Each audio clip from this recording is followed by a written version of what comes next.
hablar del plexo lumbar.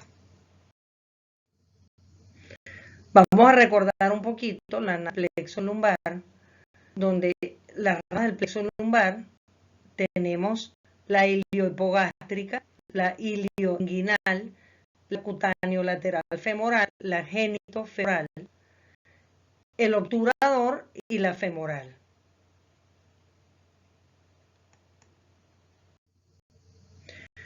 Entonces, nuevamente recordamos, ¿verdad? De los 5 lumbares, entonces aquí parten las raíces que van a conformar el nervio femorocutáneo lateral. Tenemos lo que inerva al psoas ilíaco, tenemos el femoral, el obturador, y esto entonces llamamos el tronco lumbosacro. Es importante recordar esto cuando analicemos la patología. Entonces, hay muchas patologías, pero una frecuente con la cual se pueden encontrar ustedes en el ejercicio de su profesión es la estenosis lumbar. Esto es una condición patológica, o sea, es un defecto, una anomalía, debida al estrechamiento del canal lumbar. Hay un canal lumbar, la parte ósea del canal lumbar es estrecha y puede causar compresión de las estructuras neurales que se alojan en su interior. ¿Cuáles son las estructuras? Ya sea el saco dural con los nervios raquídeos o los propios nervios raquídeos. Remítanse a la anatomía de médula, donde nosotros vamos a tener el disco medular. Sabemos que de las neuronas que están allá salen los axones, juntos van a formar las raíces nerviosas, y luego esas raíces nerviosas van a salir por los ganglios raquídeos, conformando los nervios raquídeos, y son estos los que pueden ser presionados, ¿verdad? Entonces la sintomología que vamos a tener acá depende de cuáles son las raíces que tengamos en compresión. Por ejemplo, son las raíces posteriores, que son las sensitivas. El síntoma que vamos a tener es principalmente dolor. ¿En qué zona? En la zona inervada, por donde se encuentra el dolor, por ejemplo, L2, L3, L4, L5. O bien puede sentir parestesia. Parestesia es una sensación que no es dolorosa, sino lo que llama la gente como de adormecimiento, de cosquilleo. Si lo que tenemos es que están comprometidas las raíces anteriores, entonces vamos a tener manifestaciones motoras de déficit, como cuál: debilidad muscular, falta de coordinación, cambios en el tono muscular, cambios en la fuerza muscular. Entonces, a la exploración, nosotros lo que tenemos que tener muy claro es la anatomía del plexo lumbar y buscar las manifestaciones motoras y sensitivas para determinar la presencia de cuál es la parte anatómica que está indicada en este estrechamiento. Aquí tienen, fíjense, aquí tienen los discos vertebrales, aquí tenemos la columna, el sacro, y entonces acá, a través de acá que salen las raíces, entonces ella queda comprimida. Entonces, vamos a hablar de otra patología que es frecuente, que es la disfunción del nervio femoral o neuropatía femoral. Entonces, esto es muy importante, sobre todo en lo que es el deporte, ¿verdad? En personas, en deportistas que practican carrera, maratón, velocistas, en los futbolistas, en el mismo béisbol, en los que practican, por ejemplo, la esgrima, los que practican también la equitación, el caballo, deportes con caballo. Entonces, fíjense, una pérdida de movimiento o sensibilidad en la pierna debido a un daño del nervio femoral. Entonces, aquí tenemos el nervio femoral, por ejemplo, aquí hablan de una fractura, por ejemplo, una fractura pélvica.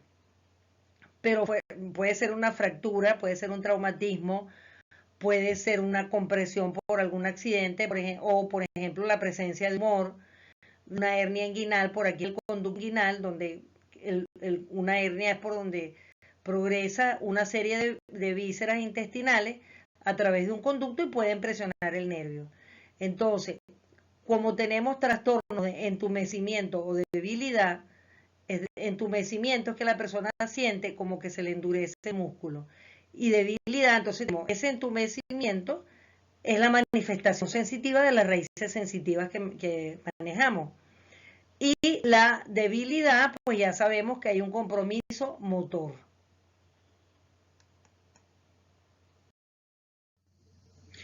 Entonces, lo más importante no son las patologías, sino que ustedes en la práctica profesional las puedan determinar.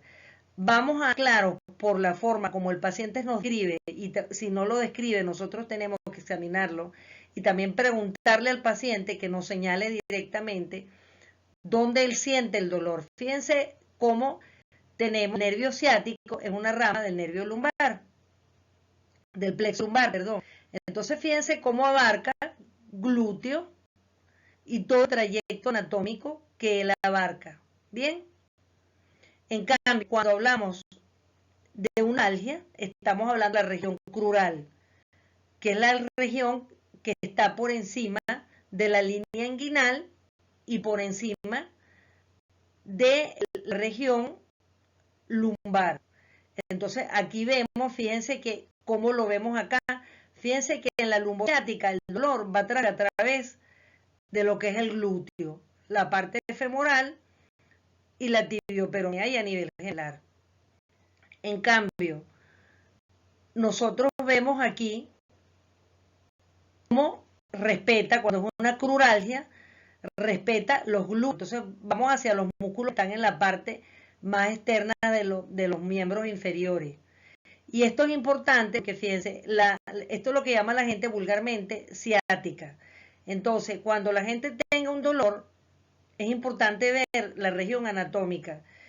Una patología con la cual se confunde mucho la lumbociática es, por ejemplo, un cólico nefrítico, que es un dolor agudo de origen renal. Como pueden ver, miren el recorrido del nervio ciático. El riñón está en la fosa lumbar, está por acá. Entonces, la gente hace unos diagnósticos erróneos sin conocer las zonas anatómicas. Un dolor aquí, evidentemente, ¿dónde está el nervio ciático? El nervio lumbociático. Evidentemente, está aquí. Entonces, si el dolor es en esta zona, estamos buscando otras causas del dolor. Puede ser un problema de los músculos paravertebrales, los músculos que conforman la cadera, pero no es un dolor ciático. Entonces, eso es un diagnóstico diferencial.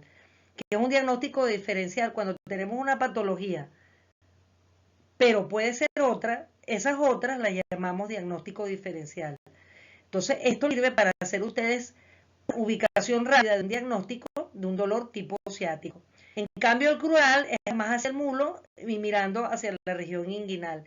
Esta lesión de calgia es muy frecuente también en los futbolistas, en la equitación, en los que practican ciclismo.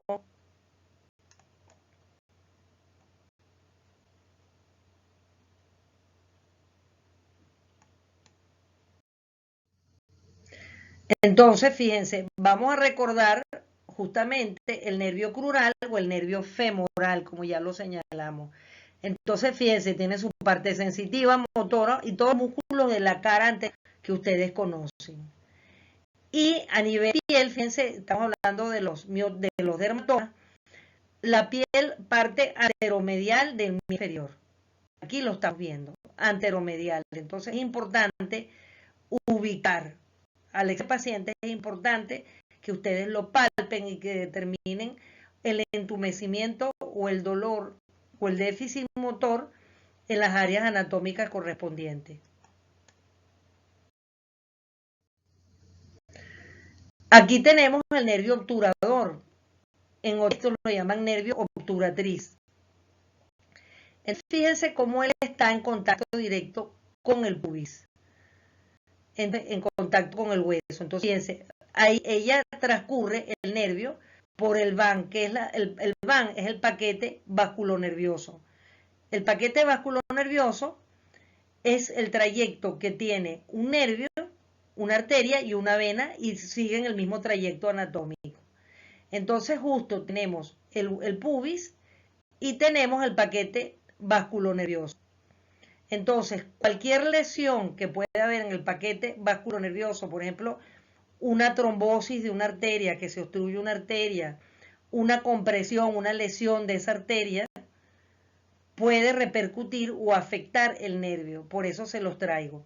También esto es importante cuando ustedes vean lo que son las patologías de suelo pélvico en otro trayecto. Por ejemplo, estas lesiones las podemos ver en las pacientes obstétricas por mala praxis a nivel del parto, pero también, como les mencioné, en los deportes. Entonces, fíjense el recorrido del nervio obturador. Entonces, aquí tenemos el nervio ciático lesionado, entonces, por supuesto, él va a repercutir porque el dar afecta, debilita la rodilla. Porque el nervio ciático puede afectar, una lesión en el nervio ciático puede afectar la rodilla por dos razones. Una, que sus terminaciones van a estar en contacto con los nervios que le siguen, tibioperoneo. Pero también la rodilla puede estar debilitada porque el dolor hace que tenga una marca de compensación en el paciente, es decir, que el paciente al desplazarse tenga una posición anómala de la pierna, entonces eso favorece de que se pueda originar una contractura muscular, una capsulitis en el área de la rodilla. Y aquí lo vemos, y esto también es una lesión frecuente en los corredores, en los deportistas.